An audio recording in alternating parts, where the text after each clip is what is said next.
What is up, everybody? I always get that wrong these days. There's something going on with that. What is up? It's Dr. Vibe here, host and producer of the award-winning Dr. Vibe show, the home of Epic Conversations, and I'm the host of Epic Conversations, 2018 Innovation Award winner, 2020 Best Podcast News Award winner, given out by the Canadian Ethnic Media Association. I also co-host and co-produce the only online show for dads, fathers, and male caregivers. It's sponsored by Dove Men Plus Care. And being part of that team, but part of that movement, we've reached out directly and indirectly to over 400,000 dads, fathers, and male caregivers around the world. And I'm speaking at the end of this year, I'll be able to tell you 500,000. Yes, 500,000. As always, I'd like to say you're blessed, highly favored, a magnet for miracles, and a solution for someone's problem. And we're broadcasting live on September 6th, 2025. And I'm pretty sure we may get another blast of summer, but right now it cool at nights. Like last night, it got down to about 50 degrees Fahrenheit, which is okay with me. I love sleeping when the window's open. I love it. Cool breeze, etc., etc. Just a nice vibe. Would like some more hot weather though. Need another blast. Supposed to warm up by the end of this week, but this has been good. But you're not here for me. I know that. It's so true. You're here for AKS and LLK. I never thought about it that way. AKS and LLK. Aisha K. Tigers, Laura LaLa Key. I like that. AKS. I do too. Like a law firm. I love it. That's great. It sounds like a law firm. It does. And well, I know that if you had power, you'd be taking some people to court and putting them in jail. Ooh, people would have been under the jail by now. OMG. What's been going on, ladies? What's up? Just tired. It's been a week. Tired. It's been a year and a week. A year and a week. Yeah, it's, I for the first time in a long time, I took a number of naps during the week. And usually every day, I'll take at least a 15-minute nap, but for some reason, I just felt, just wanted to got a good nap in this week, and they're just really good. Naps and showers. Daytime naps and daytime showers were the real deal. Real deal this week. All right. LaLa. Yes. Give us a win from this week. A win for this week, it was my mother's birthday yesterday. And I lost my mother when I was 21. And every year she always finds a way to let me know she is around. So we went to dinner and there was her absolute favorite plant that I have never seen in our area ever. It was sitting right in my face. I used to buy that for her every year for her birthday. And it was right there. And so I knew she was around. That's a win. Nice. What's one thing you love about her? Her hands. When I talk about my mom, I feel her hands. Her hands were always very warm and comforting. So she just had really soft hands. They were loving. There was a lot of love in those hands. It's an interesting thing, the power of touch. Very much so. The power of touch. Like when someone holds your hand or holds you around the waist or just holds you, when it's right. Yeah, you do. That's really special. I like that. Thank you for sharing that. Aisha, AKS. No, I better not call you that anymore. Aisha, sorry.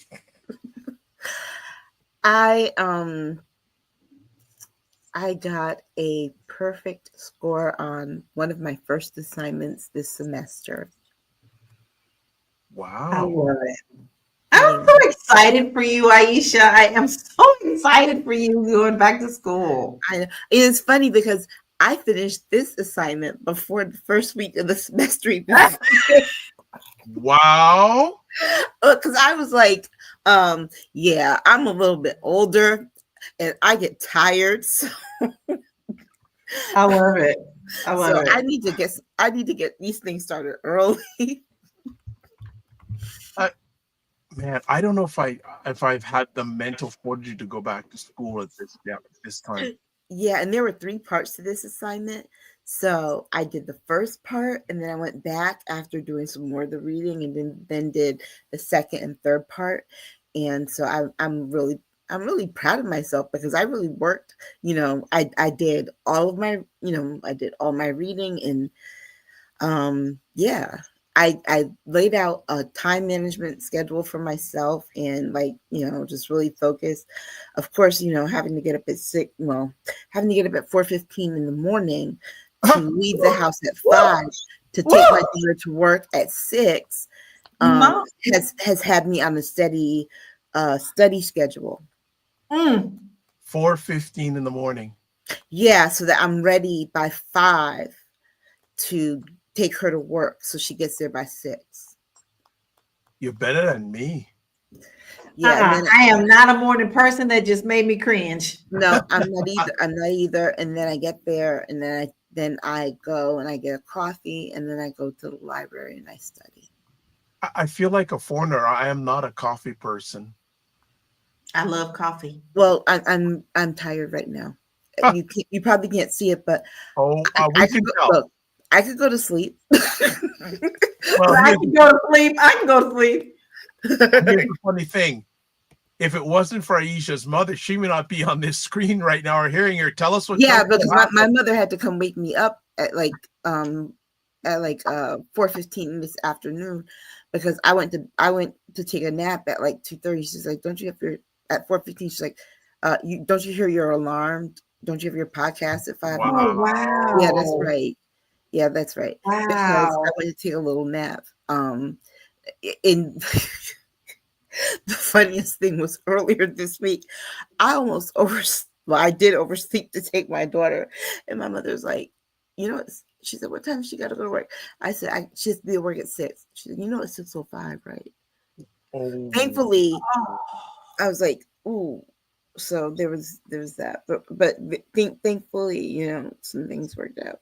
New schedules will wear you out, Look, I don't think you understand right now. I am falling asleep right now. Ouch. I'm that tired. Thankfully, look, I'm gonna take her tomorrow, but today she's taking an Uber home. I can't pick her up. Right. It's not safe for you to be out that tired anyway.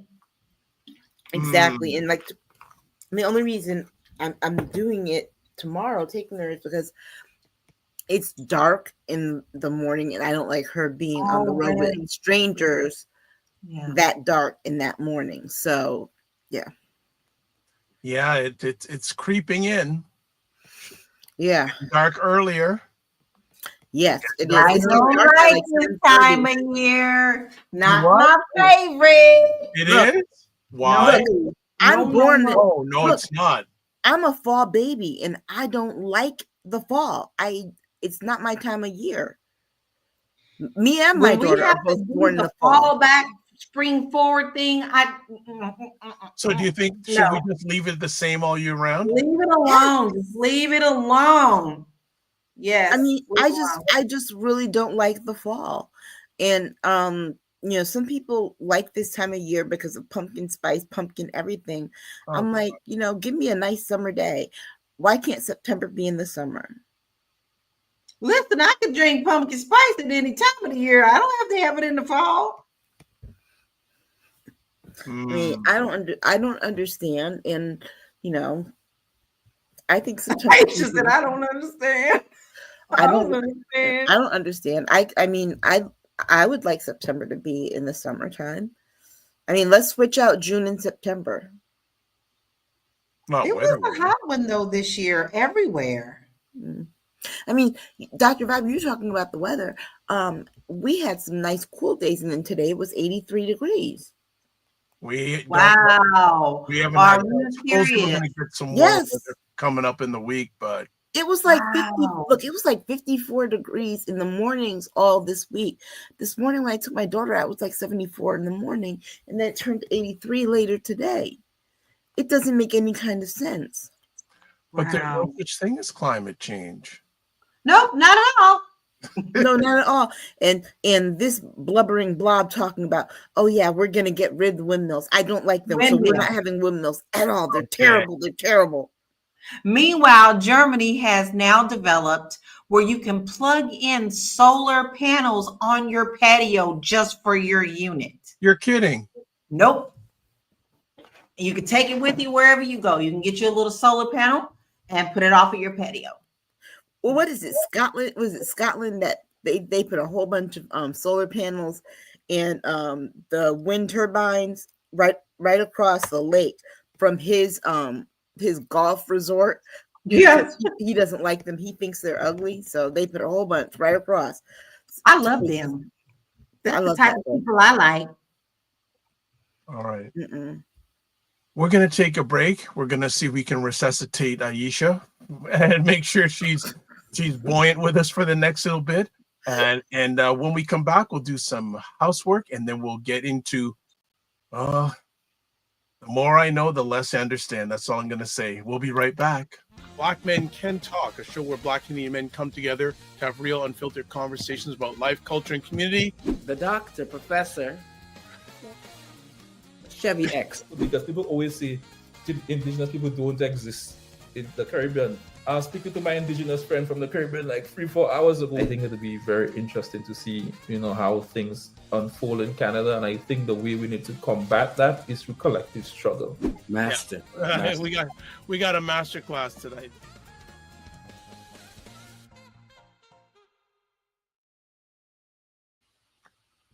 Make sure you catch it 8 p.m. Sunday evenings Eastern Time, 5 p.m. Pacific. Black Men Can Talk. Remember we used to do the show on Sunday, Dr. Vibe? What?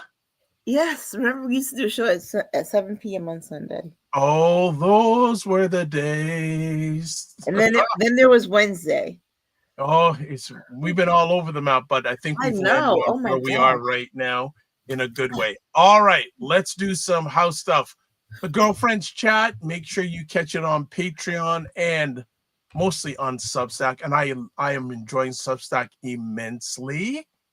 Less clutter on there for now, because I was hearing that there's a lot of trolling going on Blue Sky these days. Yeah. It was good for a moment. I'm kind of tired of it now. Yeah, it seems that I was told the MAGA came in hard on Blue Sky. So try Substack. It's a good place. Because they're miserable people. That's why. They're miserable people and they don't want anybody else to be happy. Primetime Saturday Show Store. Link is there. Join our Discord group. You can email me at dr.vibe at the drvibeshow.com or click on the link you see on the screen. Subscribe to the Dr. Vibe Show and hit on YouTube and hit notification button. Also follow the Dr. Vibe Show on Facebook, LinkedIn, TikTok, Instagram, Blue Sky, and Substack. And also, if you want to advertise your business, product, or service on the platforms I'm a part of, email me dr.vibe at the drvibeshow.com. Cannot forget Dr. Tashe, who runs Indie Soup Media, independent content creators platform with about coming close to 20,000 YouTube subscribers. And again, only 4% of all YouTube channels have over 10,000 subscribers.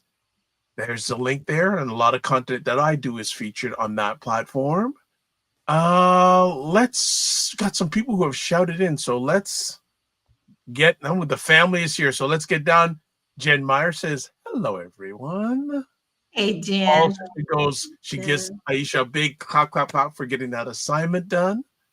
Regina Fries, you are here. We want you to call in this weekend. In a moment, I'm going to show you again because I know it works. All right. She goes, the only time I like autumn is when we have an Indian summer and it stays warm right into November. Spring is my jam. That's what she says. Spring is her jam. She also says, what a genius idea. The solar panels. Mm-hmm. All right. Lala says, hello, family. Thanks for joining in. And Enlightened Being says, my favorite people are in the house. Well, this is a good thing. Now, if we're your favorite people, give us a call. Give us a call. So whether you have a smartphone, laptop, desktop, whatever, tablet, go to whatever browser you have on that and put in Well, you can just put in callme.road.com, or if you have a smartphone, you can swipe the QR code. It will bring you to a page, and you just type in the code that you see there. There's a code in there. Don't worry about it. You can type in capital letters FSPL8L. I'll see that you're calling in. We'll have you join the conversation. So this is calling all Reginas, calling all Reginas. This is for you, calling all Reginas.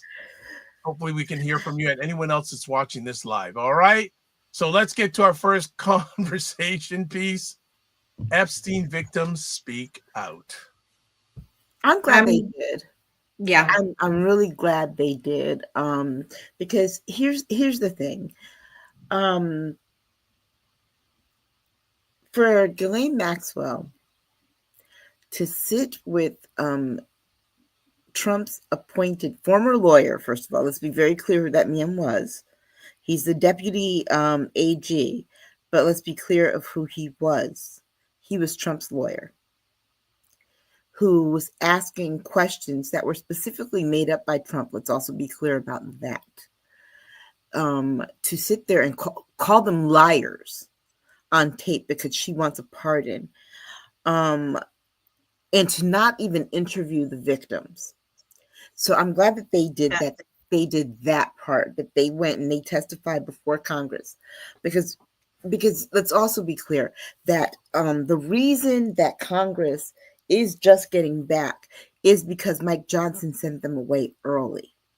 Okay, so I'm glad that in their first week back, the first people that they got to hear in that committee were the victims who told things that were so deep, so painful, so moving, that Nancy Mace, the Karen of Congress, had to leave because she was having a panic attack because what they were saying was so just... There's no word for the hell that these girls, these women who were girls at the time, because let's also be very clear that people are trying to say, these women were girls at the time, underage, and people are trying to ignore that fact. Right. And that for me is the part, is that they were describing things that were done to them as children. I do not agree with Marjorie Taylor Greene ever. I'm still dealing with the fact that I do have an agreement with her on what she said about going to read the names that they give, that those now young women, but who were young girls and preyed upon, give her to read on the House floor. But she can do it because, for this reason, because members of Congress doing their job cannot be held liable for any kind of lawsuit. So hear me. The reason that she said she could do it is because in her official capacity, those men cannot sue her. Right. And that's the only thing that I think can be done, because we all know the victims have said, we're going to release our own list. Since y'all don't want to listen to us, we're going to release our list. And we all know if that happens, these women are going to be disappearing one by one, or they're going to be sued till they can't do anything else at all, into silence.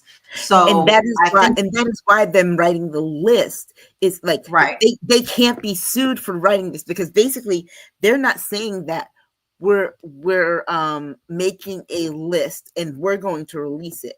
They said we can write down the names. Right. That's all they're saying. They're not going to release it to the press or whatever.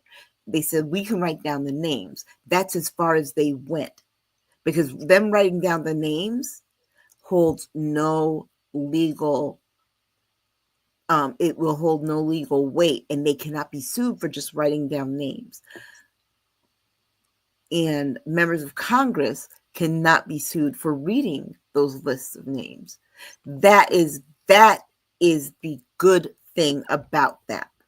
A lawyer explained this this morning on MSNBC, how that legally keeps those women safe. Yeah, and which They should be. They should. Their voices are powerful. Their voices are important. And the thing that really amazes the hell out of me is the fact that nobody goes to bothers to talk to him. All this swirling around and everybody ignores going to the people who are directly involved. That is just sickening. The whole thing is sickening. Like this is some magic thing that can instantly disappear. You are talking about people's lives. Right. Well, what bothers me is LaLa, it's like that video that you shared, because I saw it yesterday too. Is this the ever-changing excuses? So now he was an FBI informant, like somebody, they're doing their best. Yes, like somebody said the other day, he went from being somebody to now being White Boy Rick. You ever see that movie, White Boy Rick? So now he's an informant, right? So, yes. But here's my thing.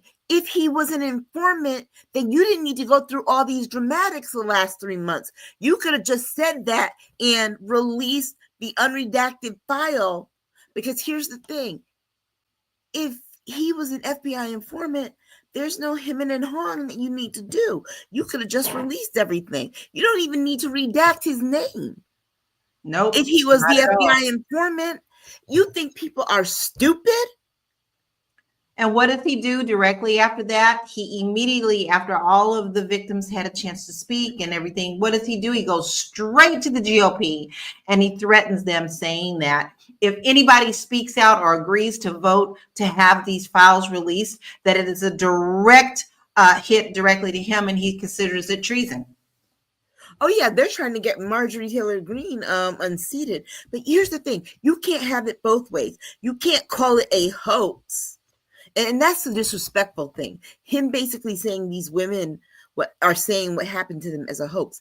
It can't both be a hoax and you be an FBI informant. Make that make sense. There's this account that I follow on Instagram, and it's done with puppetry, sort of like the Sesame Street puppetry.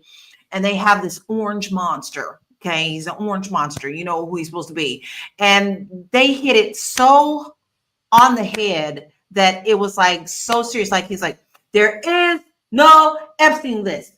But there is one because Obama and Hillary wrote the list. No more, but there is no list. You know, like it's exactly, it was not even made up because it was direct words from what he has said.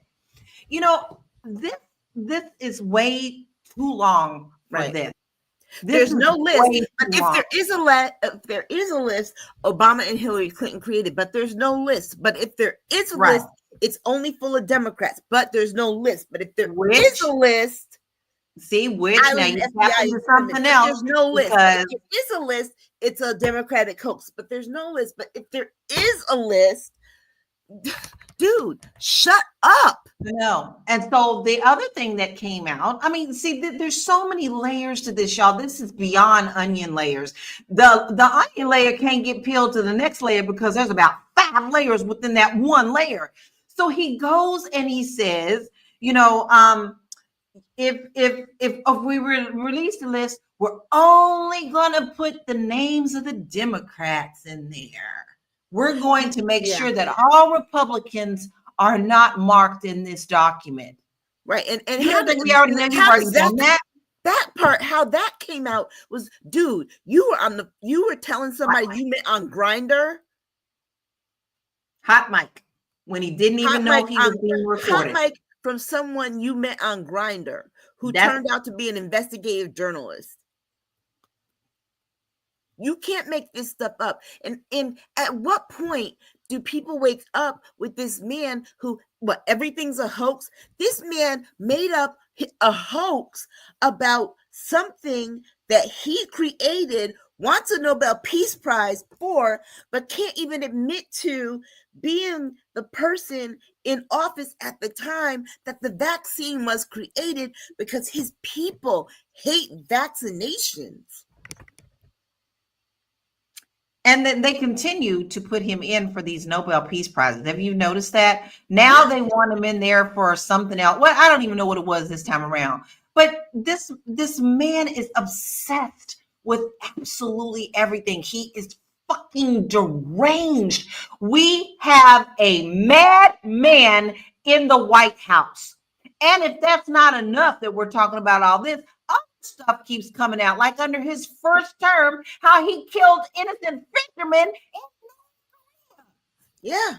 And for 5 days, he was MIA.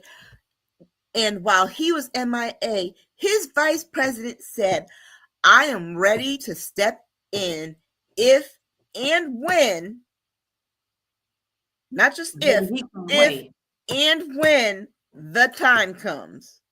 You know he's on his knees praying, dear baby Jesus, please make sure you come and take Trump so that I can be president. Because that's all he's in there for. He's praying to white baby Jesus and Buddha. He'd be like, Ursa, please play your Buddha because we need all the energy that we can get. That's his All hope. right. That's his hope. That's his dream. Do I have permission to interrupt for a second? Yes. Mm-hmm. Okay, so comments. The overhead jets were appalling. Was Yes. that done on purpose? Yes. How disgusting. And you're not supposed to be hiding something? Baby, this is a well-known secret. This has been out. We know about you. Now, your real people who are standing behind you are like, wait a minute, what's going on? You know, like, you just now waking up? I still don't trust you, but we've been doing this. But you know, here's the thing. This is what I said in the beginning. I said it before. I said it on this show. I said it many times in my social media, and you guys can testify to it because there is a fraction of MAGA that's breaking off and falling for the Kool-Aid. And I told you, remember what I said? I said Democrats need to let MAGA handle this because the moment that they start getting heavily involved, they're going to flip it and say that this was a Democratic op. They're going to flip it and say, well, this is a Democratic thing, because the one thing that MAGA will not tolerate is agreeing with Democrats on anything. At all. What's happening, they're starting to believe, oh, well, this is a Democratic thing. The Democrats they really are starting to believe some of that, right? Yeah, they're starting. I've seen it. I said Democrats need to fall back. Let MAGA handle this. It's sickening. You know, I really fell for the okie doke. I wish we wouldn't have to talk about this every week. Every week, we're still talking about the same thing because nothing is being done. Our country has been run into the ground by a corrupt con man who is guilty. He's a felon, and he's in the White House. Yep. All right. Permission to interrupt. I'll just put some more comments here. Regina says, we said the overhead. We already covered that. Dr. Tachi says, hello. Good to see you. Dr. Tachi. She also says hello to Regina because they got, Regina's the president of the Dr. Tachi fan club. Regina says, put the QR code in the comments. Yes, I've given it to you. And she goes, the soundtrack for this topic, lies, lies, lies, lies. They're going to get you. Lies, lies, lies. By the top of the That's so true. And she also says, hey, Dr. Tachi, Regina says, and where's the code? I've given you that also, Regina. So I'm every once in a while just looking to see, waiting patiently for you to call in. And also, too, new thing now, we can have 2 people calling in at once. So Dr. Tachi, if you want to call in, calls in, and you two can, all 4 of you can hang it. I'll just sit back and rock in my chair while you two just do your thing. I'm more than up to doing that. More than up to doing that. One of the things that it still makes me shake my head, how 47, this is a Democratic hoax. Wow. Oh, everything. But that's his thing for everything. But sit and think about it. Every ounce of accountability that comes, he says it's a hoax. Every ounce of accountability. And what kills me is that at what point do his people sit there and say, come on, Trump, everything is a hoax? Everything? everything. Those are the deep Kool-Aid drinkers right there. Right. Because it would be like back in the 90s, Bill Clinton saying, yeah, this ain't true. I haven't been with all these. Come on. Even I didn't believe that. But, you know, here's a perfect example of that. Another creator that I follow, you know, he really called out somebody because this woman on TikTok came out to me. Clinton's name was mentioned and nobody said anything about that. And the creator was like, let's see. They both called out Clinton and they called out Trump. And you chose to just choose Clinton's name instead of mentioning both of the names that were mentioned. He said, and at this point, y'all need to understand, we don't care what you are on that list. The list needs to be distributed, it needs to be known, and it doesn't matter if you even freaking polka dot at this point. You know what you did. If you were on the list and you are guilty, you are just damn guilty. I don't care if you're a Democrat or a Republican at this point, but this cover up, you got to be kidding me. But here's the thing. Here's the correct answer to that. You're right. You don't hear us defending Clinton. Nope. No. You don't hear us saying anything about Clinton because guess what? That man's got to defend himself. That's on his own. That's on his own. In his household. Guess what? We're not weird because we're not weird. What does all this avoidance, ducking, what does this say about men's respect of women? It doesn't. They don't. We're always last. Really, you have to remember, we also were considered, you know, property from day one. But you know, here I'll go here and I'll say this, and I'm not defending her per se, but I'm just put this out because I know about it and I remember it happening. I still don't like her. But with women, they will use these kinds of things against women to destroy their careers and destroy their political grievances. Like, for example, with Nikki Haley, there were some Republicans in South Carolina who did not want her to run for governor because she was Indian and hated her so bad that, and I do believe it was Jake E. Knotts. They wanted her out so bad that they tried to push a story of her cheating on her husband. Exactly. Her staffers, right? Yes. To make people not make her unelectable. And so they do those kinds of things with women to destroy their reputation and make her, it's like, oh, she's a loose one, she's that. And it tarnishes women. Like, I mean, the story was like, oh, well, while her husband was overseas serving his country, she was back home, in the state house messing around with this person. It's like, like her poor husband who's working hard in the military. And what is she doing? Fooling her. It's like, God. Meanwhile, they got their own skeletons in the closet. Exactly. Doing the exact same thing. But, it's like you got these Republican men who are saying these kinds of things about a woman who's taking care of her family while her husband's away and running her job. Meanwhile, they're in bathrooms with little boys or or in bathrooms, having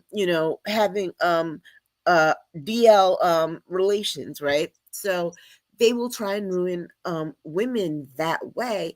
But that ain't slander. That's been proven. Right. But we're supposed to look the other way when men have affairs. Right.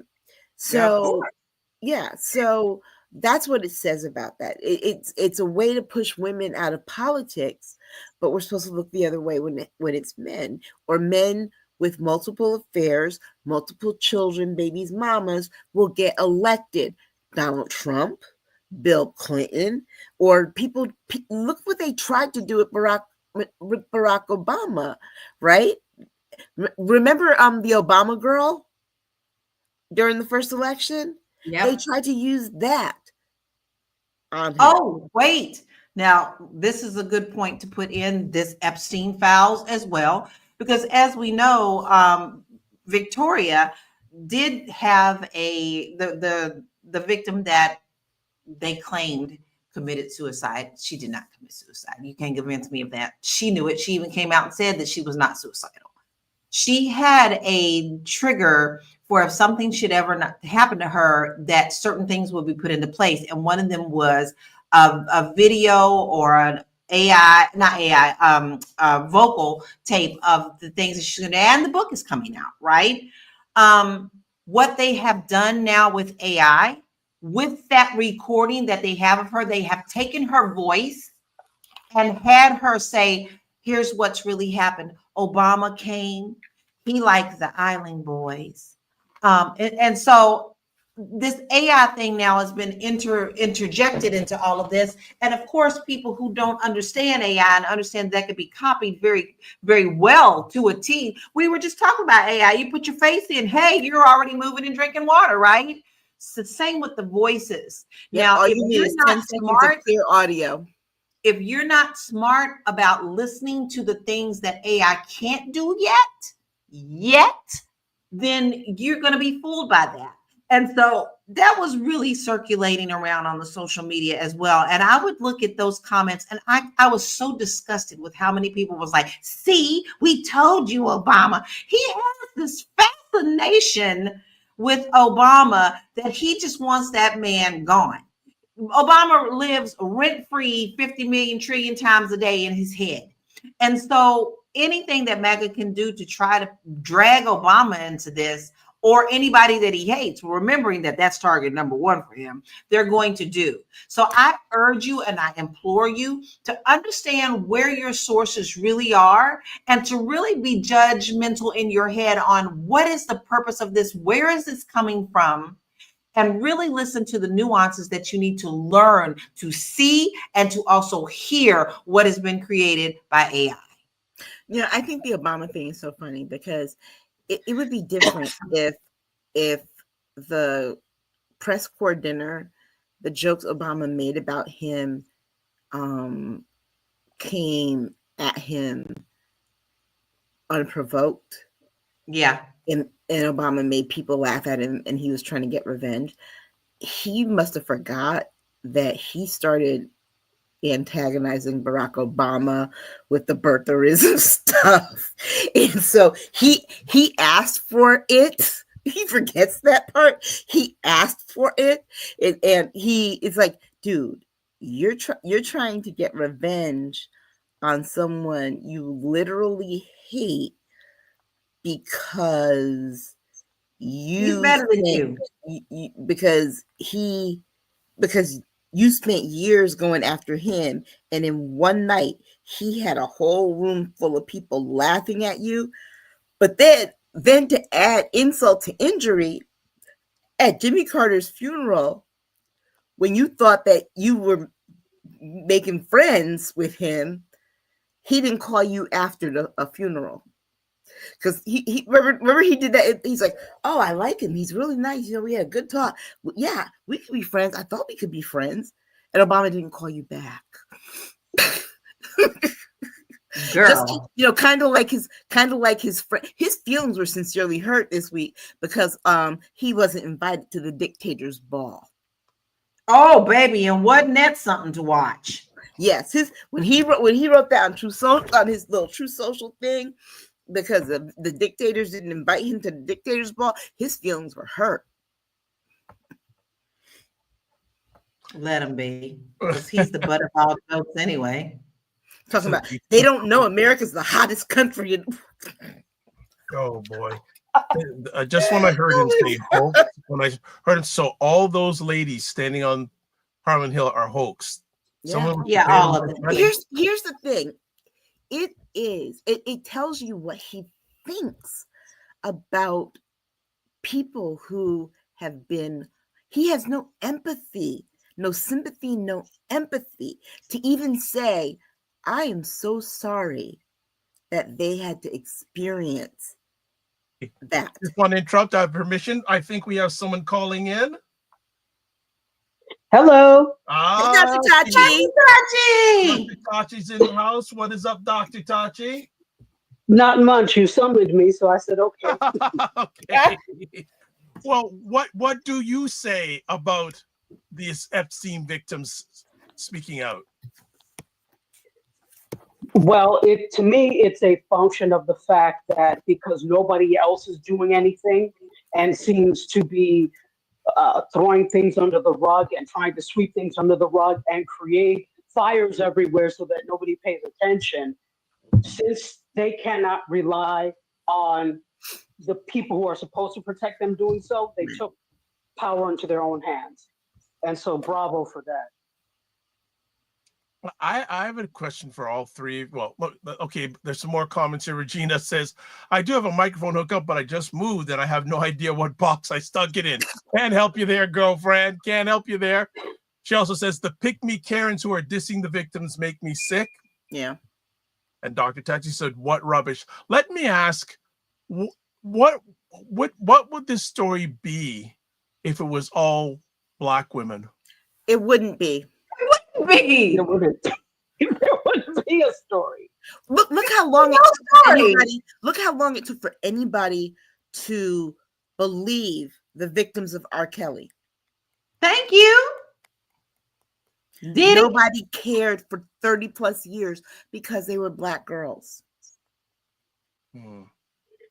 And if I may, the thing with women and this whole thing, even in this case, is that there are always the oppressor always has collaborators among the oppressed. So there are always going to be women who co-sign on what the oppressors say to either stay in their good graces because of internalized misogyny, etc. So this is a bigger problem than just admitting what has been done. This is centuries of indoctrination of a certain way of thinking, and to expect you would expect that, okay, this happened to women and I'm sure some men, that people would be on the side of trying to help them, but not when you've been brainwashed and indoctrinated to believe that anyone to the contrary of what the powers are saying is wrong. That's also how cults work. That's also how extremist religion works. So we're talking about centuries of this type of indoctrination. So it's very difficult to get rid of it in like one go. And it's not even one go. Look how often this happens. Like was just mentioned, the whole thing with R. Kelly. Now we know good and well that there was guilt there. But look how many people sent things while he was locked up. Look how many people said, no, these women are just lying. And women saying, no, these women are just lying. Internalized misogyny, which is also internalized racism. Right. Yes. Yeah. I mean, the thing of it is like when I was at that time too, you know, even after the first trial, they were like, these young girls just wanted to get with him because he was a celebrity. Yeah. Okay, but they're still little girls. Mm-hmm. Thank you. They're still little girls. Absolutely. They don't know. They literally don't know any better. They literally are under the age of consent. He is literally the adult. And to Dr. Tachi's point about there always being women who will conspire, Pam Bondi, she is the attorney general, and she is the cover up. She is covering all of this up. It is literally her job to hold the men whose names are in these documents accountable, and she is refusing to do so. Dr. Tachi, let me ask you, because Sure. you're part of Media Scope, Media Tech and Pop Culture. Can you give us your lens on how the media's covered this story over the years that it's been going on? It's very sensationalized. I think we have to come to terms with, and I'm very disappointed in mainstream media. Not that I did not know this was always the case, but even now, even more so now, when we really need an outlet to give voice to people that are traditionally voiceless and to be the listening ear to what's going on, they're not doing it because there's too much politics, money, and factions involved. So you've disappointed me, mainstream media, if you're listening. You are a supreme disappointment. So they're not covering these things Sorry, say again. I said they're enablers. Absolutely, and they're enablers as long as somebody's paying the. We'll be right back after this commercial break. They don't care. They don't Yeah. care. This is not to say all journalists. There are some journalists that are very much interested in doing the right thing. But it is difficult to do the right thing journalistically when you work for a corporation. All of these media outlets are owned by multinational corporations, and it's very difficult to say anything contrary to what the news agenda that has been set by that corporation is. This is why you see all these journalists that have been upended and either left on their own or been let go. You cannot trust the majority of mainstream news media, which is why I'm so excited about this independent streak that's going. But they haven't been doing a very good job from the beginning. The whole thing, if it bleeds, it leads. So they look for the most sensational of stories to put out there rather than stories that really will answer questions, because we watch news, we read news, we listen to news to answer our questions about what's happening in the world and how we should act upon the world that we live in. But they're not doing their job to ensure that, right? Unless you're watching local news and there's like, listen, there's a fire on such and such block, get out now, right? That's the exception of those things that happen locally. But when it comes to these types of stories, they're not doing their job because often people don't want this to come out. So to answer your question, I don't think they've been doing a good job. They've been doing a job. A good job, not necessarily. There are within different media outlets, there may be people that are trying to do things, but it's not coming through. It's at least where I am, right? It's not coming through in a way that is fruitful to the conversation and giving more information, because it's not about helping you form up your opinion. That's not what journalism is supposed to do. They're supposed to give you information so that you can form your own opinion. But what has happened is it has been tinged with opinion, and not even informed opinion. It's opinion. And that can severely sway the public in terms of what they think about certain things, and then how they act upon those certain things. So I'm disappointed, to say the least. Not surprised, but disappointed. But also there's that fear in the press corps, Dr. Tachi, of not being able to be let into the White House to cover Trump if they even ask a question. Because that's the other thing for me, is that this man will sit here and say he's going to lower prices by 1,400, 1,500%. And not one of them says, sir, I'm sorry, 1,400%. That means that the pharmaceutical companies will be paying people to take their drugs. You understand that, right? And you know what? You are so sorry. Go ahead. What? I didn't want to interrupt. Go ahead. No, I was done. Oh, I'm sorry. So no, you are so right. But the thing is, all you have to do is, this is what they're not doing properly. So I get you have a fear of not wanting to be in that room, which, I wouldn't give a damn. But okay, this is what you want, that story. You want to be in the room.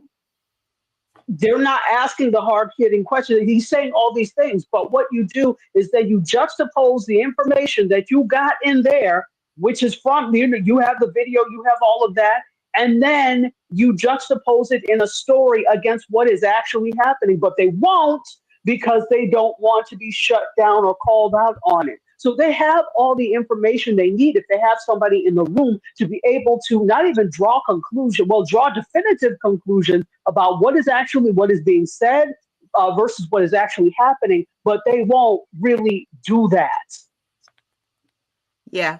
I mean, the bottom line is you have to be a certain kind of journalist to be like, I don't care if I get kicked out. I'm asking the question because this is stupid and he's stupid. You have to be that kind, because it's like, come on now, people gotta know this is stupid. ain't no other word for it. I agree.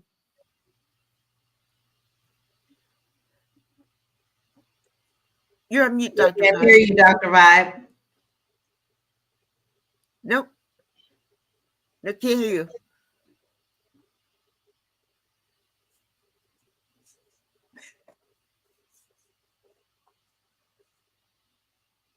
Enlightened Being says, wow, all this just makes your head spin.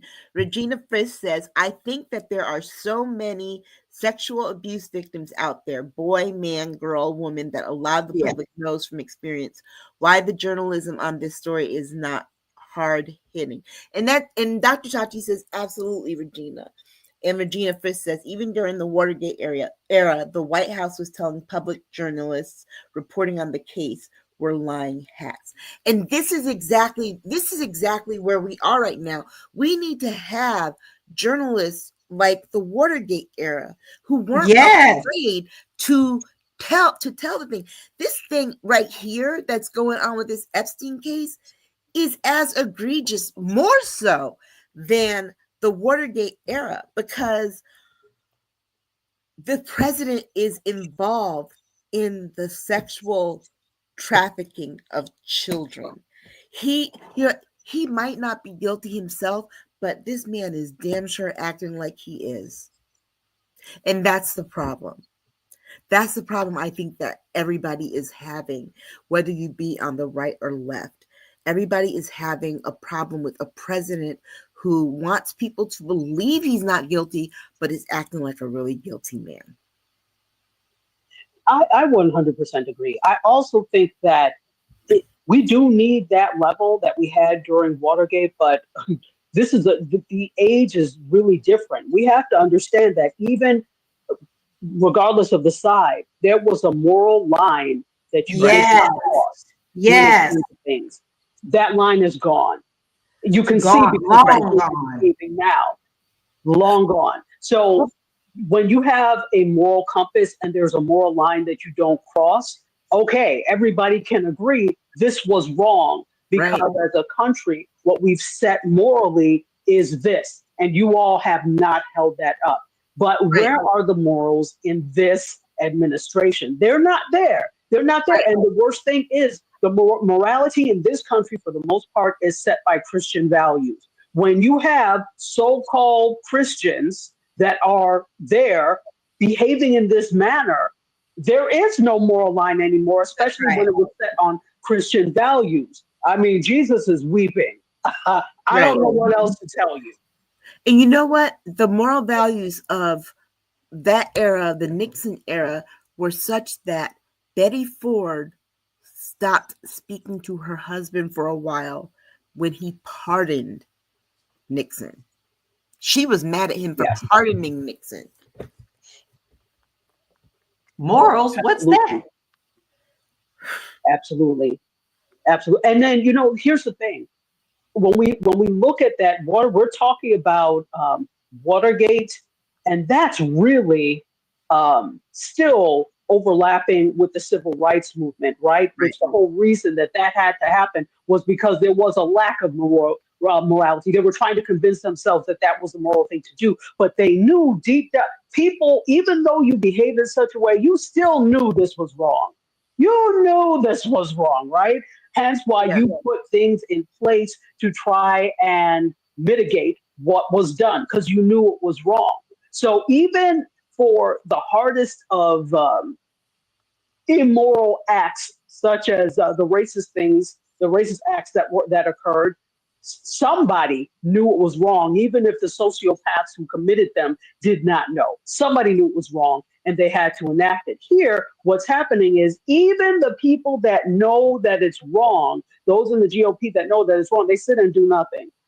Exactly. They are concerned about themselves and their job. The level of individualism has risen, and that's a problem. Even though this has always been an individualistic country, there was more of a collective and societal regard spirit than now. Now it's for real, every person for themselves. Oh, yeah, absolutely. And see, here's the thing. There was when you have the choice of doing the right thing versus doing the wrong thing, there was a social contract that people had with their community. and the community agreed to look at people a certain way if they didn't do the moral thing. We no longer have those social contracts with our community because people don't find themselves in community with other people around them, because their idea of community has expanded beyond the 5 or so blocks that they live. Their community is now in the world, and they can say and do things and get away with things from behind their keyboard anonymously, right? And think they can get away with it. That is the difference, right? That we are living with now. Do I have your permission to jump in? Yes. Okay, we're Yeah, back you're now. back. Yay. I was just setting everything up because I didn't realize 2 people can call in out, but I had to set it up on my roadcaster to make sure both lines open. So I had stuff to do. So let me catch up on some comments here. Regina says, I think that there are so many. We read those. What? We read them. those. Okay. All right. Yeah, we read that She too. goes, absolutely, Regina. She goes, even during the Watergate. Okay, I heard that line. All right. Dr. Tati says, enlightened beings. And Regina goes, but we don't have Ben Bradley. We have Mr. Amazon. And she goes, Bezos in the bozo. And goes, They all are. Caitlin Collins stated that behind the scenes, the GOP knows it is wrong, and 47 is part of the Epstein files. Well, everyone knows that. Regina goes, exactly. They know and they do nada. And Dr. Tachi says all her sentiments. I wish you could join in, Regina. One day, hopefully you will. All right. Well, here's the thing, though, right? What? Everybody knows Trump is in the Epstein files, but the more shucking and jiving that they do to avoid this stuff, the more it looks like what he's in there for is really bad. Oh, we already we know it's no. It looks we know it's bad, but it looks the more that they keep trying to sane wash it, there's not enough bleach in America to clean what it is that he's guilty of. I just have to say, and I usually just look at to have that individual say that it's a Democratic host was an absolute slap in the face to every one of those victims. Yes. Yeah. Yes. I'm disappointed in the media of not going after him more because of that. But here's the other part of it. They won't. But here's the other part of it too, right? This also tells you how you know there are very few Democrats in there, aside from the ones that we know about, like Bill Clinton. Because if there were, Donald Trump would have been naming names. From the first day. Look, that would have been the first attempt at distraction. The very first attempt at distraction. His name, I believe they said, shows up about 1,000 times. Mm-hmm. It can't be good. No, it can't. Well, if it was okay, everything would be released. But not only that, but I'm gonna tell you this, and this is the other part that I suspect. I suspect that a lot of the names on there are also some of his big donors. Well, we already know that. So that leads right into this other point that came out at Massey, who is a Republican from Kentucky. He's been really leading the charge on like calling out the GOP on like, you need to be voting on this and we need to be doing something about this. And he was so serious about it, y'all, that he literally dropped a billionaire's name that he says is working very hard to hurry up and get him out of there because he's in Epstein's black book and he doesn't want his name to be out there. He called him out straight up against and kept saying his name over and over. And his name is John Paulson. Yeah. So I can say it because he's already said it.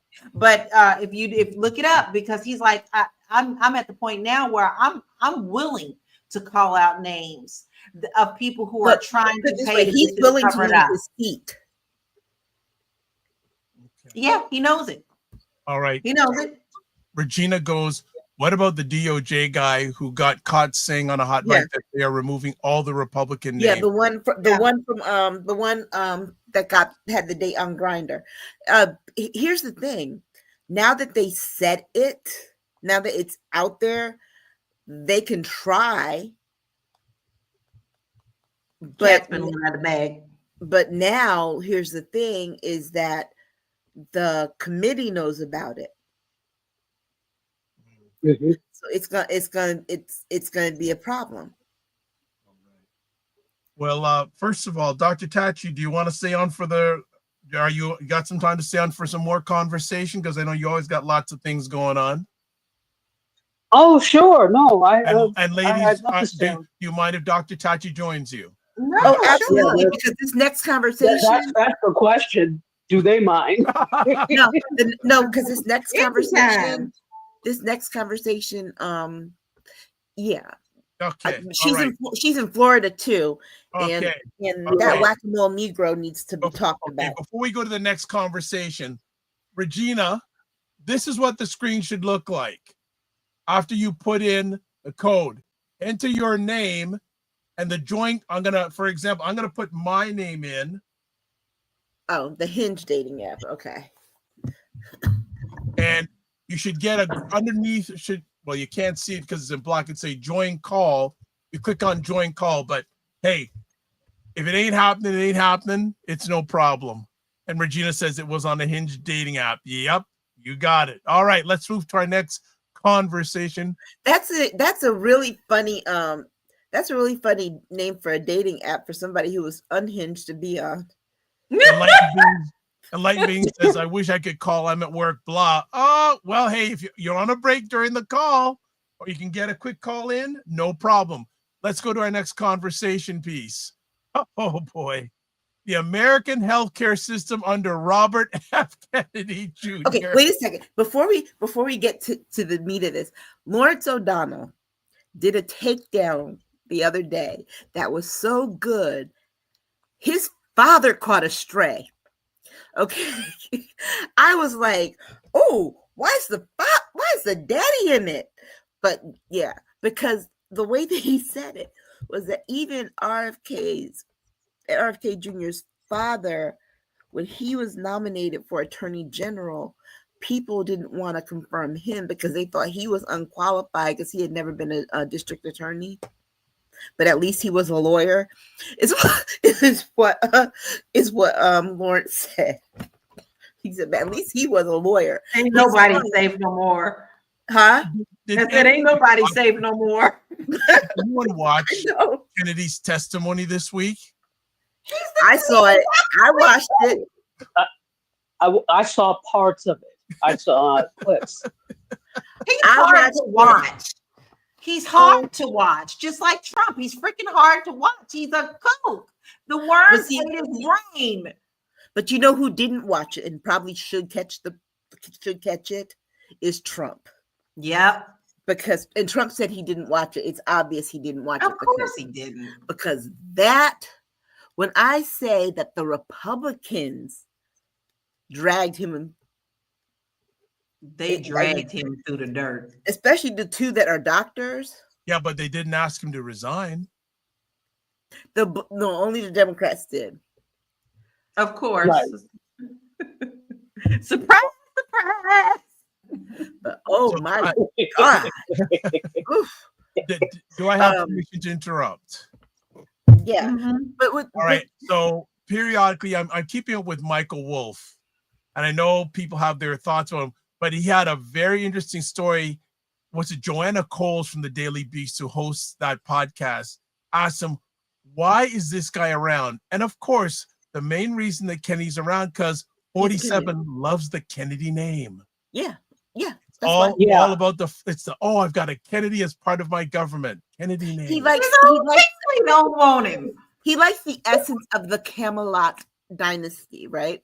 He loves that, right? And so he thinks it makes him legit as a president because he's got a Kennedy, because of the Kennedy legacy. But he also, but here's the other part too, is that he's still a 79-year-old man. So he forgets that We have half the country, about half the country doesn't remember the Kennedys, period. They don't. Because, What happens with time you're talking, marches on, baby. well, because you're talking like the millennials on down don't really remember the Kennedys being here. Gen X only remembers what we can read in history books, because the only Kennedy that was really alive doing anything while we were alive was Ted. Period. Right. Ted Kennedy, And that was it. So, and John Jr., not that he was a politician. Right, but like I said, he's almost 80. So he remembers that era. And he still lives in the era of the 60s and 70s.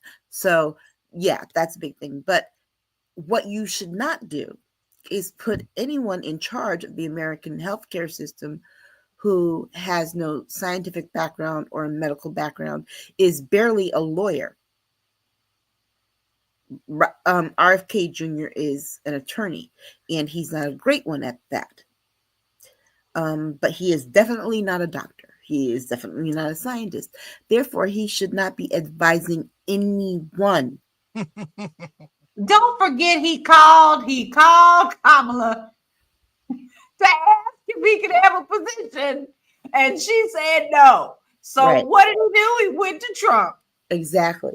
We're also talking about someone who may still be an active heroin user. We're talking about someone who has a dead worm in their brain still, even the worm is dead, but it's still there. We're talking about someone who killed was it a shark? I have no idea. No telling. But anyway, it was a shark or a whale or something, but had the head on the top of its his car, and its guts were dripping into the windows because he had the windows down and hitting his grandkids. He left a dead bear in Central Park. He let his grandkids swim in Shit Creek, and for some reason he thinks it's great to work out in jeans. And then on top of that, he doesn't have a healthy voice, and I don't know that he's getting treatment on that. And he's supposed to be advising people. He's bringing back the presidential fitness test, which was the most absurd piece of junk they made us do in PE. I'm sorry, I could never do the lifts, and I was wondering, why am I doing this? It doesn't measure my fitness at all. And once again, he's reckless with what he says. Like, he stated that Tylenol used in pregnant women causes autism. Where is the proof of that? Where? I think that's. Go ahead. He lied in front of Congress all day that day. Lied. He said he didn't say things that he clearly said. LaLa? I'm over it. We are being run by monkeys. The circus has been in town for a very long time. The monkeys are playing the ground. What is the Prince's song? I am Violet, the organ grinder. That's all they do. Grind lies all the live long day. I'm tired of it. Our country is dead. I'm sorry. I know some people don't want to hear that, but absolutely everything is failing. Our government has failed us. The people have failed us. No one has any morals anymore. No one cares about someone else being a human being as well. We're all put into these pots where we're supposed to stay and not be able to talk to each other. You know, we have no common sense going on in any type of organization that's going on. We got billionaires stealing caps from children. Okay. We've got no morals going on in America, but yet, you know, you want to force this Christian thing on everyone. Not everyone is a Christian, but you don't have to be a Christian to be a good person. But nope, that's the narrative that they are fitting. So every lie that they can possibly do, everything that they can strip away from other people, only to make sure to put themselves at the top. This is no longer a black versus white. This is no longer a Asian versus this and that. This is the have and the fucking have-nots. And this middle class thing, there is no middle class anymore. You're either going to be it or not it. You're being fed to the wolves. So I suggest you wake the fuck up, because until we do something together, that's the part that nobody wants to listen to me about. You have to do it together. Nothing is going to be done. Because let me tell you something that I am falling back on, and I firmly believe we the people. And there's more of us than there are of them. So when are you going to wake up, people? We the people. Because just a few of us can't do it on our own. Wake up. I mean, remember what he did to the island of Samoa? A lot of people died based on his medical advice. And he never apologized for that. This is like, and that's why I'm glad Dr. Chachi's here, because what's going on in Florida right now with their attorney, their surgeon general. I hear Dr. Tachi making a growling noise.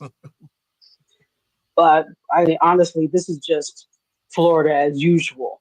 If ever there was a makeshift magical Negro, they got one. They sure did. Oh, Shall they're we send tap dancing shoes in now? Speak on it, Dr. Tachi. Tell us about him. Tell us what he did. LaLa? What'd you say? No, what you just said something, Dr. Tachi wanted to repeat it. Oh, I said send the tap dancing shoes in. We should go ahead and send those in now. He needs many more pairs.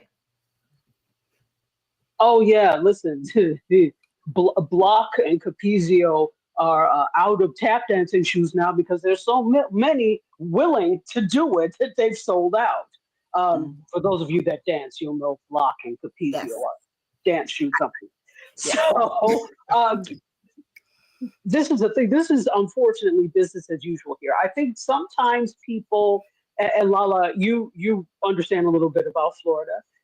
People think Disney and people think Miami, and they think that's the entire state, when that's not originally what was. This state is just as red as a beet, okay? With some factions, South Florida tends to be a little less red, but it's as red as a beet. This is the South. What made it not Southern was because of the high influx of immigration from places in Central and South America and the Caribbean, etc. But this is still the South. So now looking at Dr. Joseph Ladapo, now I need to find out his background. Something tells me that he's got Nigerian background because of the last name Ladapo, but is that so? Am I correct? No, you're right. Yeah, that's what I thought because I know that last name. I don't know if he's like first generation or if he's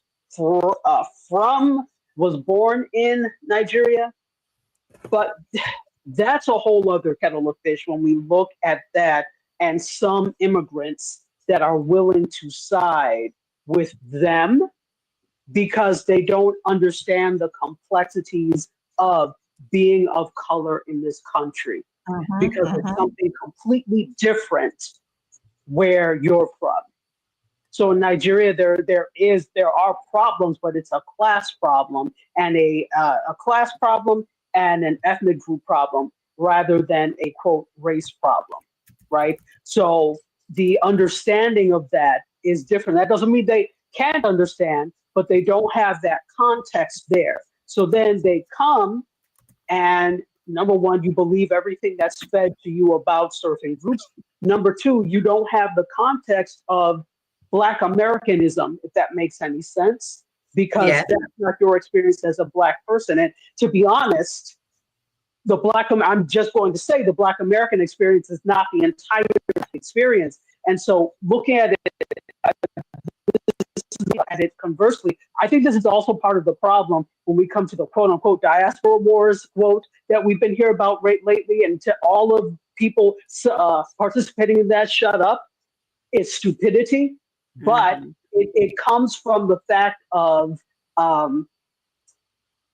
coming here and then not understanding the complexities of being a Black person in this country.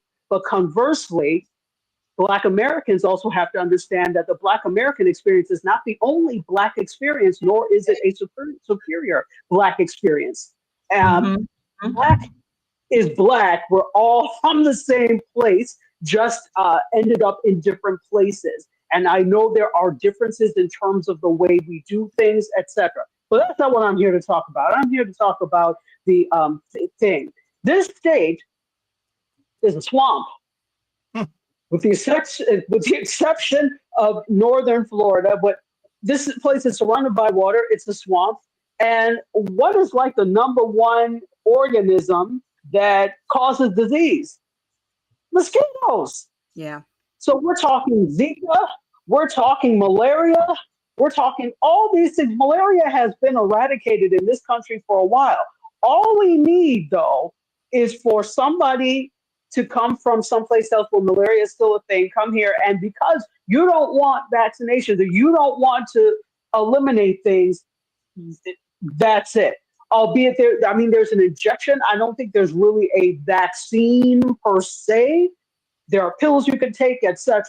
But we're going backwards in time to when we had communicable diseases that are preventable now, not being preventable.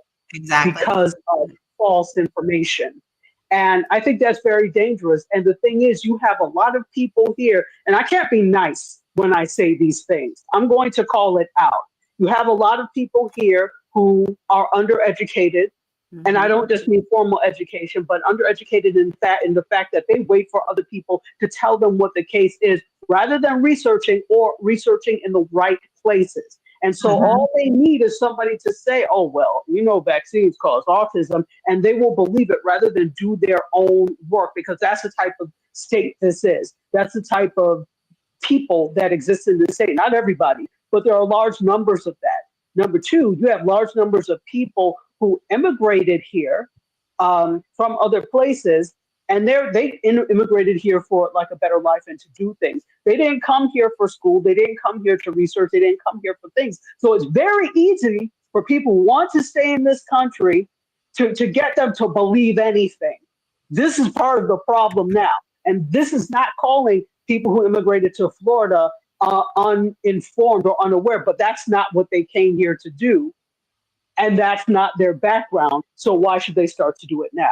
So it is very easy to get those people to believe things. And it's not just them. It's the people here who are uninformed and undereducated and look for a leader or a savior to take them someplace rather than realizing the power they have. So I'm going to believe you if you tell me that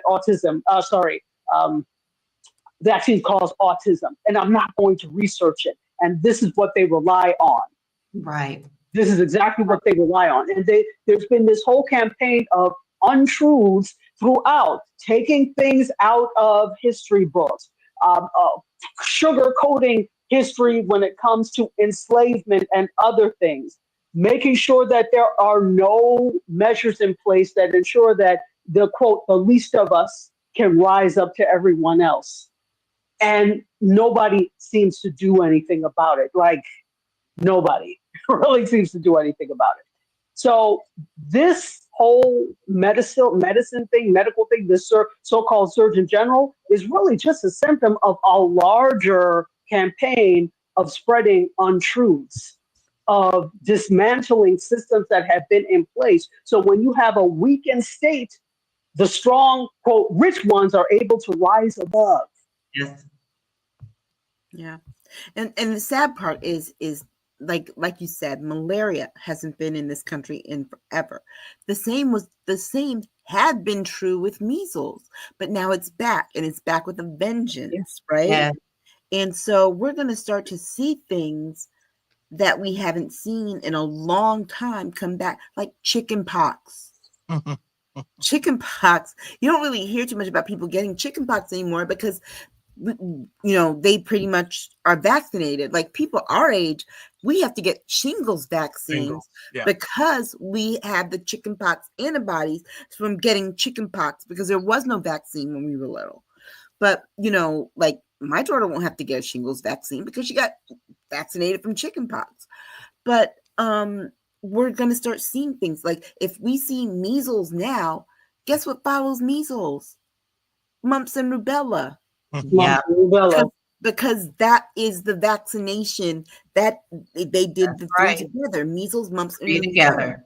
The MMR. So if we're seeing people get measles now, mumps and rubella aren't too far behind. Within the next 5 years, I expect that we'll see those too. And if those things are coming back, you know what else is next? Smallpox. Yep. Polio. Wow.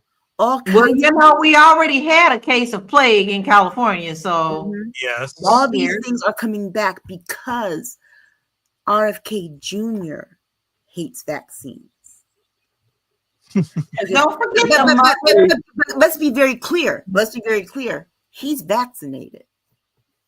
Lala. His kids are vaccinated. Lala, go ahead. But don't forget, there's already been a case of parents who have let their child die a miserable death of measles and came out and said, we would do it again. And we urge you all to do the same thing because the vaccine is dangerous. But yet you're going to sit there and watch your child die when something could be done. Right. Wow. Exactly. All right, let me jump in, get some comments, catch up. Regina goes, this will end the GOP, babies and kids dying because vaccines were optional. Adults. She also says Governor Kathy Hochul just announced vaccines will be available to all that need them in New York. And I think there were also 3 states in the West, California, Oregon. And they've set a little block saying we're going to do the vaccines. Regina also says Cali, Hawaii, Washington, Oregon have created Health Alliance to coordinate public health and science-based guidelines. Yeah, well, 47 is probably going to say we're going to take away funding probably because of that. The Walamala, good to see you. 47's old. Really? Born after World War II, he was almost an adult when Kennedy was assassinated, something the new generation is too young to remember. So definitely that had that leverage. Regina says, wish I could join in. Met RFK Jr. in 1991 on a boat. Interesting. A fundraiser for the Maritime Education Program. I thought I was a part of it at the time. Uncle Teddy was there too. Teddy was a great sailor, by the way. Okay. All right. Wow. And Regina says, preach, Lala. I know y'all get tired of me, but sometimes this hellfire come out of me. That's David Trout, my daddy.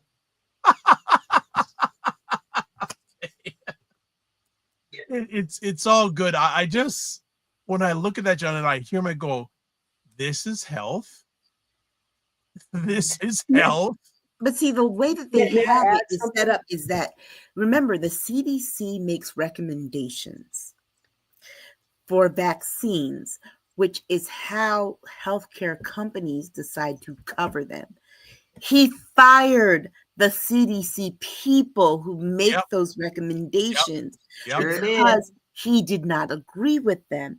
And so the way that they have it now, particularly with the COVID vaccine, is that if you're healthy, you don't need to get it.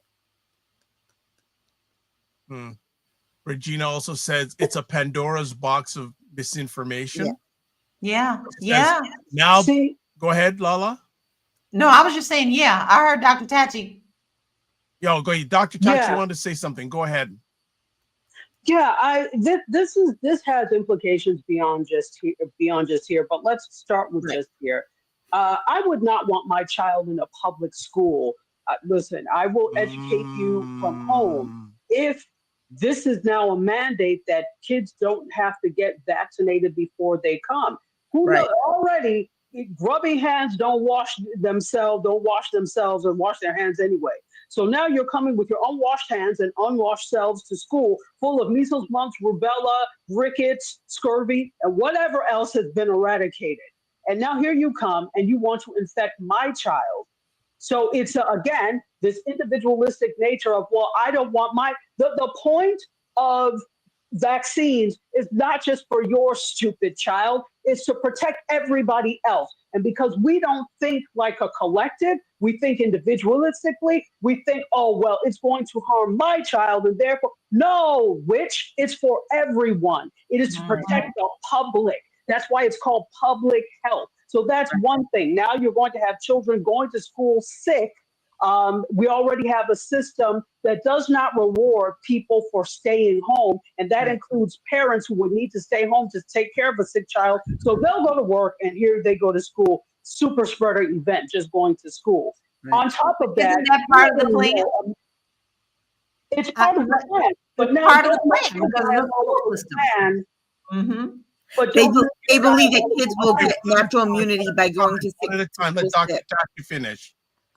But don't let your diabolical plan be a hindrance for your world dominate, or to be part of your world plan of world domination. Because what happens now is now you've got Americans, because the U.S. has this kind of freedom to, for right now, travel to wherever they like.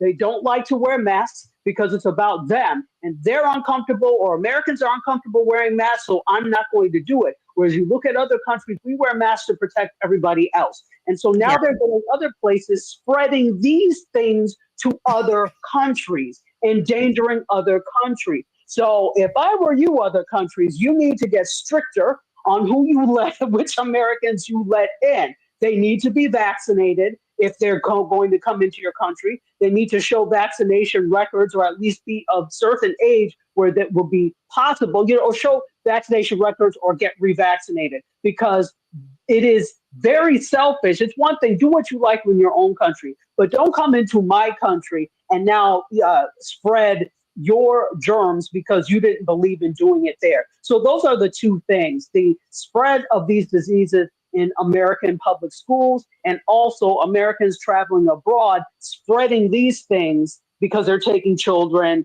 and they're not being vaccinated. This was not an issue when we went to school. You just went and got your vaccines before school, when you had to get your school physical right before school, and it was done. You went to school, that was it. And the funny thing to me about all this, and then literally doing this right now, the one thing we learned about during the pandemic that we did not expect to learn was how certain people did not wash. We learned about people's hygiene big time, because people really felt like sharing how they do not wash their hands or their legs.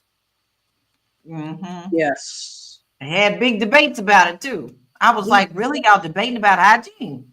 I mean, like, you just shampoo your hair and let the water trickle down to your legs. You don't use a washcloth. And it's like, that's part of your body. So, and how weird it was that certain people wash their chicken. So we've had these debates about cleanliness and hygiene. And since we all cannot agree on hygienic practices, why not just get vaccinated? Because guess what? The standards are universal. I just thought about something that may be ironic. Isn't 47 a germaphobe? Yes. Absolutely. And guess what? He's also a vaccinated germaphobe. Pardon me? He's also a vaccinated germaphobe. Guess who else is vaccinated? The person trying to take away everybody else's vaccines. RFK Jr. I bet you he's got that circle, dot. I'm sure he does.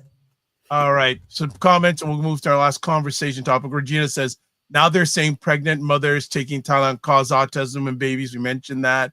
Also, Chelsea says, here's a common lie. The Department of Education has never controlled K-12 curriculum. States and local boards of ed do that.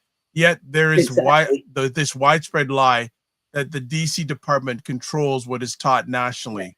No, it doesn't. No, it doesn't. No, even when you get your, I went to school in New York State. My high school diploma says State University of New York. Right. It's the State University of New York that does that. Yep. Crazy. Yep. Eddie Yep. David says pandemic has demonized vaccines, so Blacks are wary of what we can trust and who we can trust. Well, not only that, amplify that's something that's existed for years. Yeah. For years. All right, one more conversation topic, and we're gonna call it. Lala, I want you to lead on this. All righty. U.S. economy, job growth. Let's talk about it. Huh? Let's talk about it. Let's talk about it. Go for it, girl. Let me tell you something. This is absolutely ridiculous. How can you possibly think that you're going to have any kind of jobs added when you're deporting everybody? If you're going into Hyundai factories and taking people out of factories, you're taking people out of the fields, you're taking people out of their offices, you're taking people at the immigration office. How do you think that we're going to have any kind of job increase going on? Let me tell you how many jobs we have had. In the last report, we're 75% down. So 4 months in a row, 4 months in a row, we continue to go down. Guess how many jobs that we added in August? 22,000. We have not been this low since 2020 in the pandemic era. So everything that he has promised has all fallen apart, but still yet he still goes on the stage and saying we're the best country. We have the best job status. And remember the last time that the job statistics came out, he immediately fired the person who delivered the news. This time he came out and didn't even try to ignore it. 4 months in a row, Christmas time is here. Blackstone is buying up everything. Rents are going higher. Eggs are going higher. We are being told, we've been put on the watch list by many, many countries not to go to. And you want to sit up here and say we are the best in the world. You are putting people in it with what we just talked about, the vaccines. The schools are being torn apart. You've got a wrestler lady from the World Wrestling who's supposed to be over the education. Our kids can't read, but yet we are down to only 22,000 jobs in a month period when we are so far behind on everything else. This is not going to change anytime soon.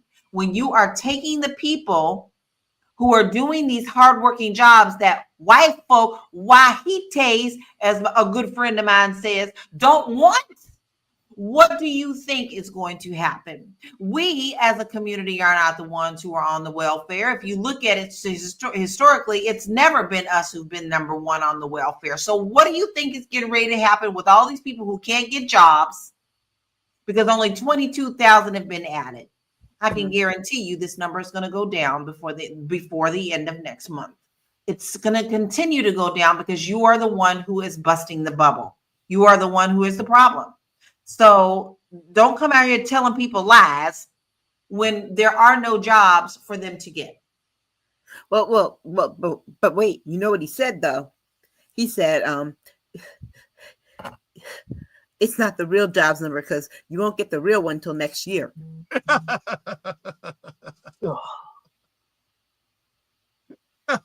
Oh, wait. There's the other thing too. Black unemployment has gone up. And you know why that has gone up?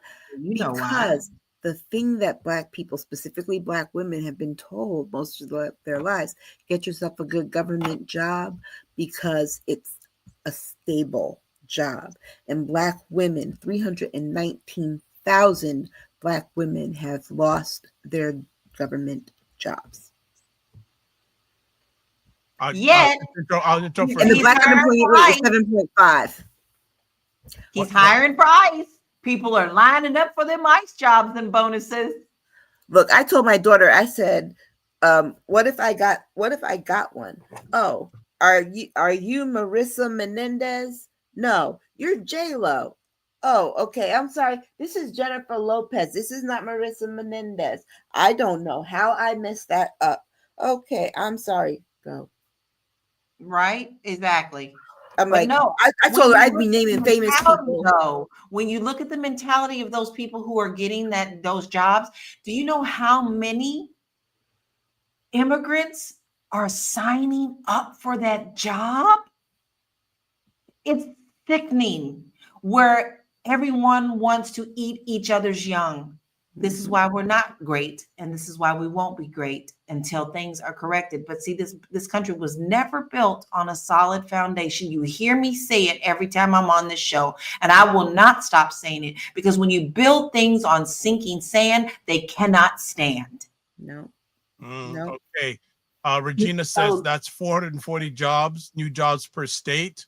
Next month, it'll be 50 per state. Regina says, what about Black nurses losing their jobs when hospitals and clinics close? Which is going to happen because he cut all the funding to those hospitals and clinics. And so they are going to close. I mean, the bottom line is Black unemployment had been going down. And now it's back at 7.5%. I got another. I want to. Go ahead, Dr. Tachi, please. So I think that this requires a new way of thinking about things. There are two things that I wanted to say.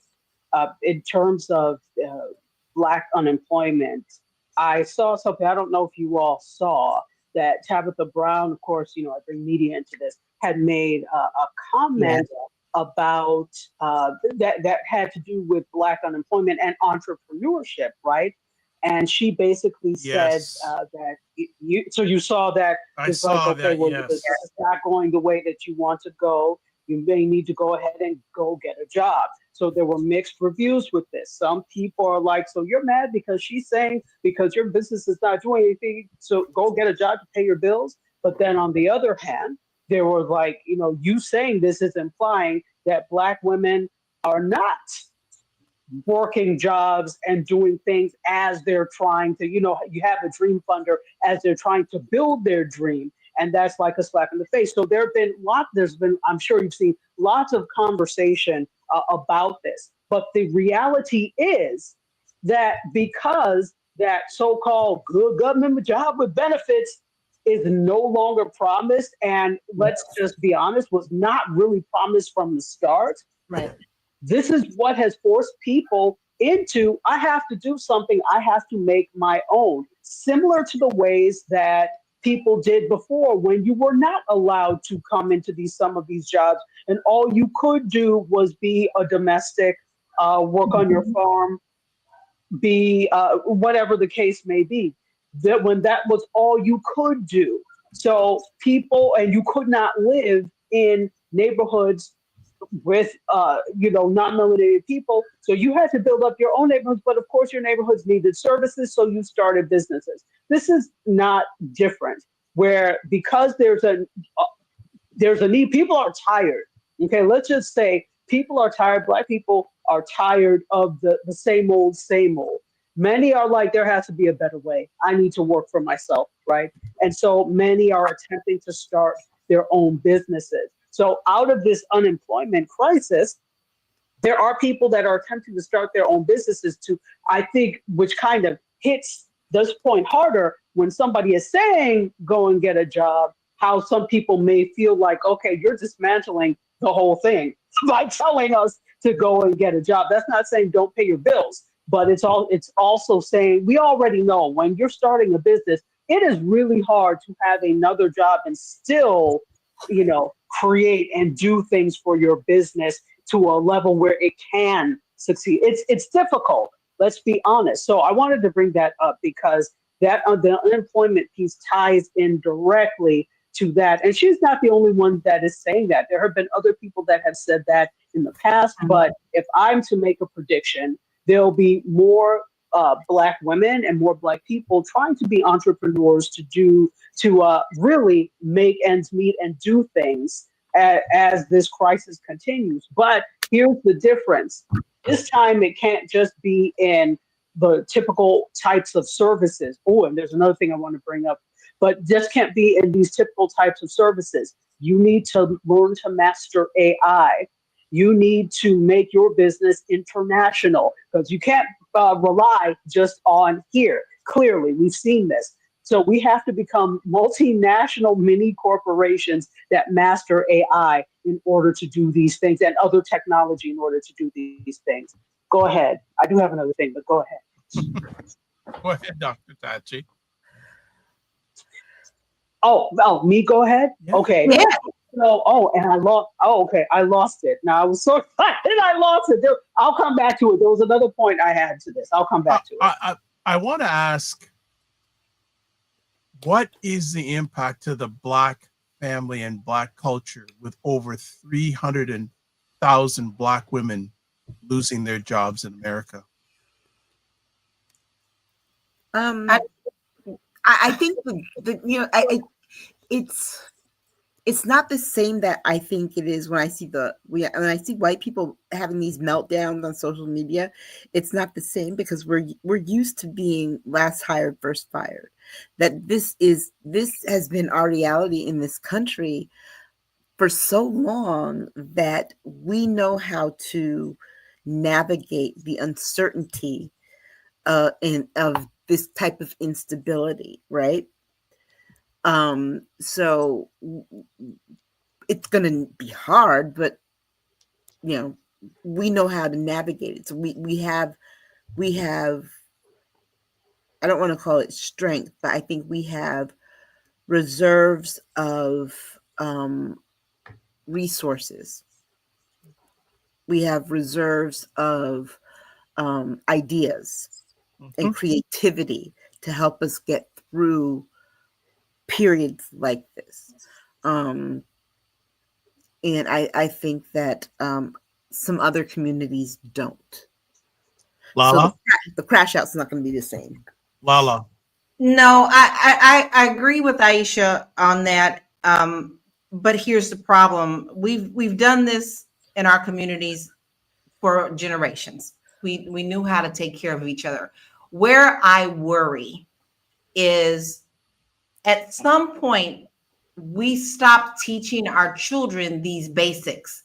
So now we have more than two generations who don't know how to do what our grandparents taught us to do, right, because no one taught them. So this is where Dr. Tachi and I both definitely agree, because I am making sure that I am learning it, is this is where they need to get the education with the AI, because that is what it is right now. It is what it is. There are so many things that you could do to go with that. You need to take advantage of the free courses that are being offered by Google, by Meta, by Harvard, by all those things. We may not always like these companies, but there are free resources where our kids can now learn something that we didn't know, but is hot.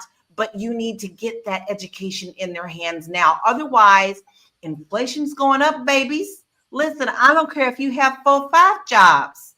If the eggs are still $20 a dozen, you can be working 4 jobs that are not paying you enough to get that dozen of eggs.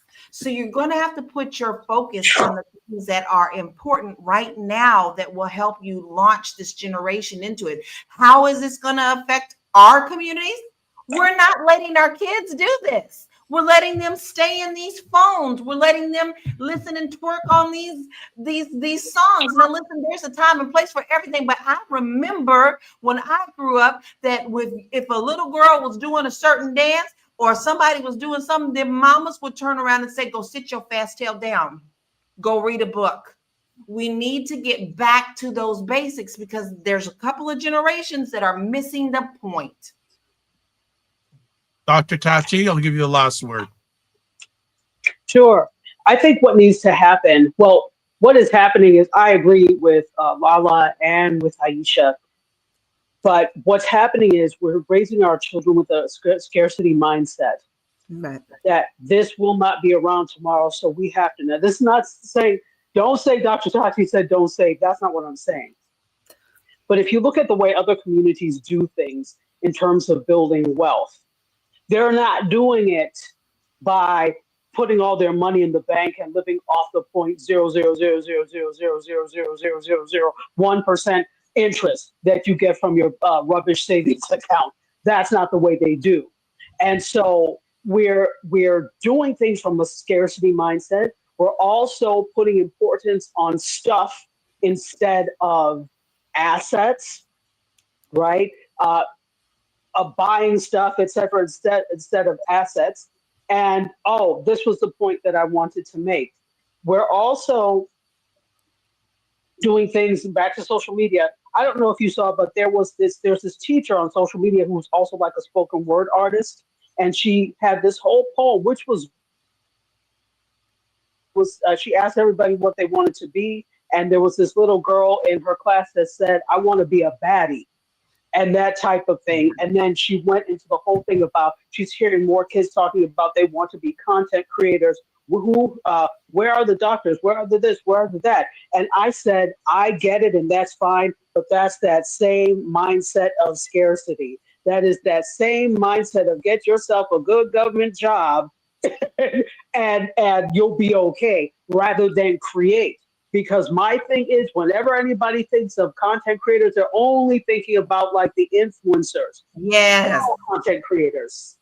There are people that create content that are doing great things that we don't. So because it's not seen as a serious profession, it's not something that children should strive for. And that's why I'm like, I should say something underneath this, but I'm not going to, because I don't have time for a back and forth with a whole group of internet folks. But that's the mindset that we're coming out of.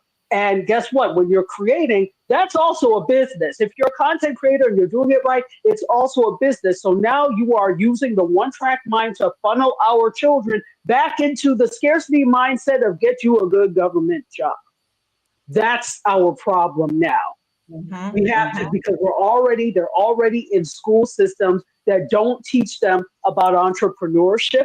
They teach them to become part of the machine. And don't get me wrong, there's nothing wrong with being a doctor, lawyer, engineer, a teacher. There's nothing wrong with that.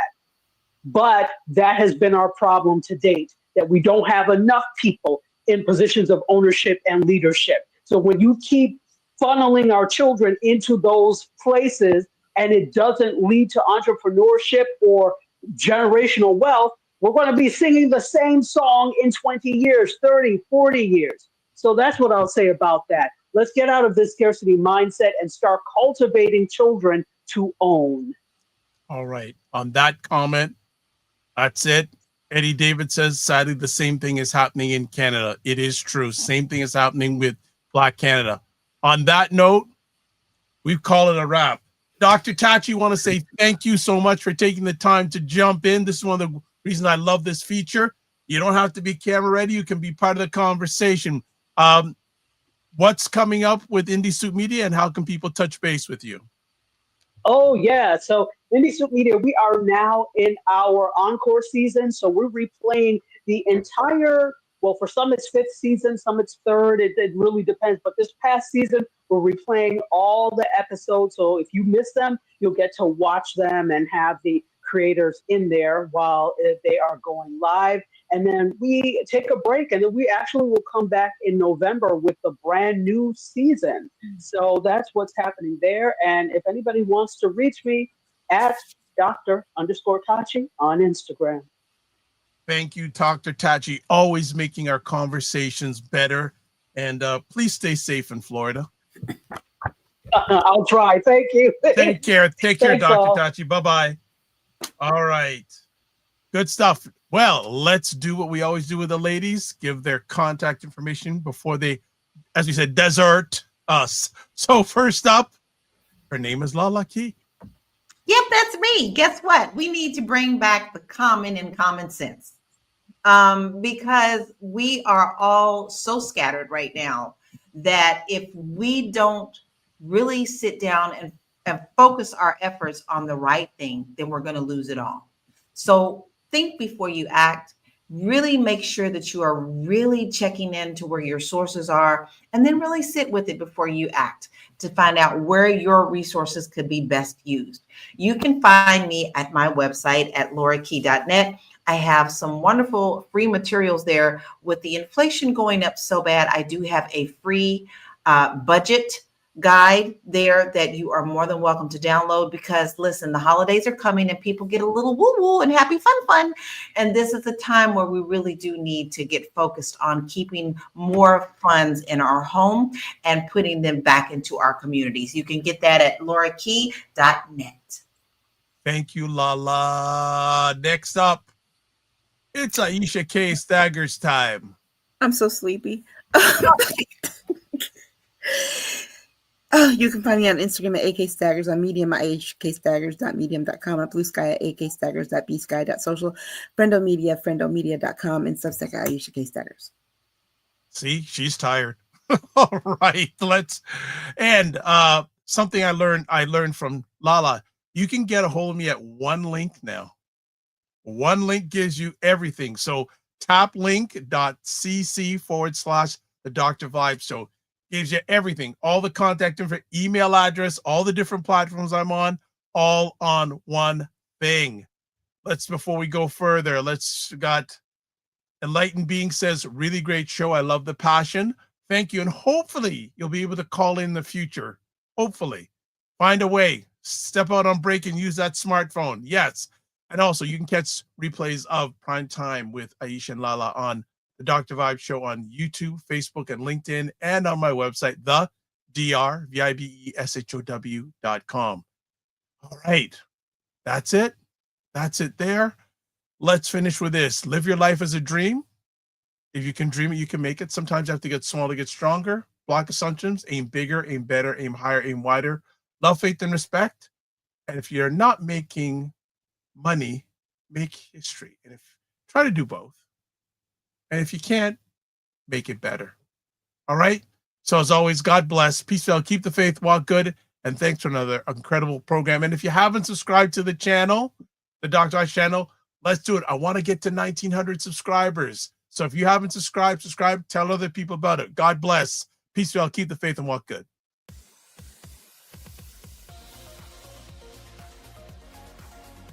To understand how afraid I am of any member of the rodent family, that's down to squirrels and chipmunks. Okay, I cannot stand all members of the rodent family. Rabbits, bunnies, no. What else is going on that day? I mean, is there something we're supposed to be doing? Why are you going there? Why are you going there? You know I'm going to ask you. It falls the same day as the inauguration of the new president. The what? Excuse me? I'm sorry. So in other words, Monday. So onesies. Now, folks, don't ever think you're going to see us all on a show with onesies on. Don't do that. You might see me. You might see me. You'll see me and Lala, because we oftentimes wear ours.